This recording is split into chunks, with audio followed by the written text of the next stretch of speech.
Hello everyone, welcome back to Anu's home kitchen. ఈరోజు మనం ఎంతో టేస్టీగా ఉండే పైనాపిల్ లస్సీని ఎలా ప్రిపేర్ చేసుకోవాలో తెలుసుకోబోతున్నాం. ఇది చాలా ఈజీ ప్రాసెస్లో మనం ప్రిపేర్ చేసేసుకోవచ్చు. చాలా టేస్టీగా కూడా ఉంటుంది. ఎలా తయారు చేసుకోవాలో దానికి కావాల్సిన పదార్థాలు ఏంటో తెలుసుకుందాం. ముందుగా మీరు పైనాపిల్ని ఇలా స్లైసెస్గా కట్ చేసుకోవాలి. ఇలా కొంచెం మందంగా కట్ చేసుకుంటే సరిపోతుంది. నేను ఒక 4 పీసెస్ వరకు తీసుకున్నాను. వీటిని మనం ఒక ప్లేట్లో పెట్టుకొని దానిలో నిమ్మరసం అనేది వేసుకుందాం. ఒక 2 or 3 స్పూన్స్ వరకు నిమ్మరసంని అన్ని పీసెస్కు పట్టేలాగా మనం ఇలా వేసుకుంటే సరిపోతుంది. ఇలా మనం నిమ్మరసం వేసుకున్న తర్వాత దానిపైన ఒక చిటికెడు ఉప్పును ఇలా స్ప్రింకిల్ చేసుకోవాలి, అన్ని పీసెస్ కూడా పట్టే విధంగా. అలానే ఒక 2 స్పూన్స్ వరకు షుగర్ని కూడా ఇలానే పీసెస్కి అన్నిటికీ పట్టే విధంగా వేసుకుందాం. ఇలా 2 స్పూన్స్ షుగర్ని కూడా వేసుకున్న తర్వాత మనం హ్యాండ్తోనే ఇదంతా కూడా అప్లై చేసుకోవాలి. 2 సైడ్స్ కూడా మనం నిమ్మరసం, షుగర్, ఉప్పు వేసుకున్నాం కదా, ఇవన్నీ కూడా పీసెస్కి ఈక్వల్గా పట్టేలాగా మనం ఇలా హ్యాండ్తోని అన్నిటికీ అప్లై చేసేసి మనం ఒక 5 మినిట్స్ పాటు పక్కన పెట్టేసుకుందాం. ఆ తర్వాత స్టవ్ పైన ఒక ప్యాన్ పెట్టుకొని ఆ ప్యాన్ అనేది హీట్ అయిన తర్వాత ఈ పీసెస్ని మనం ప్యాన్ మీద పెట్టుకొని మనం 2 సైడ్స్ కూడా కొంచెం కలర్ అనేది చేంజ్ అయ్యే వరకు మనం ఇలా ఫ్రై చేసుకుంటూ ఉండాలి.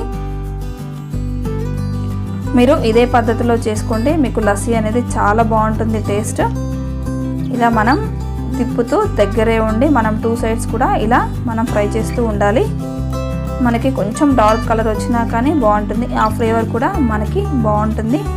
చూసారు కదా, ఇలా కలర్ అనేవి పూర్తిగా చేంజ్ అయిపోయినాయి. ఇప్పుడు మనం స్టవ్ అనేది కట్టేసి వీటిని ఒక 5 మినిట్స్ పాటు పక్కన పెట్టేసుకుందాం. ఇవి కొంచెం చల్లారితే సరిపోతుంది. ఆ తర్వాత మనం వీటిని గ్రైండ్ చేసుకోవాలి కాబట్టి ఒక మిక్సీ జార్ తీసుకొని ఈ పీసెస్ని మనం జార్లోకి యాడ్ చేసుకుందాం.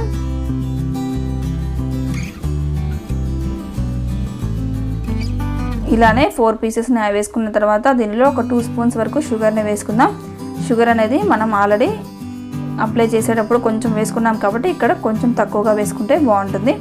అలానే ఒక 5 or 6 ఐస్ క్యూబ్స్ని కూడా వేసుకుందాం. ఇది ఒక్కసారి గ్రైండ్ చేసుకోవాలి. ఆ తర్వాత దీనిలో 1 గ్లాస్ వరకు ఇలా తీయటి పెరుగుని వాడుతున్నాము. ఇక్కడ మనం వాడే పెరుగు మాత్రం కంపల్సరీ తీయగా ఉండాలి, అలానే ఫ్రెష్గా కూడా ఉండాలి.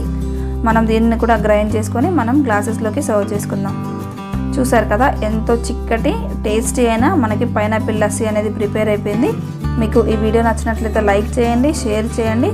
మరియు మరిన్ని tasty and simple quick recipes కోసం అనూస్ హోమ్ కిచెన్ ఛానల్ని సబ్స్క్రైబ్ చేసుకోవడం మర్చిపోవద్దు.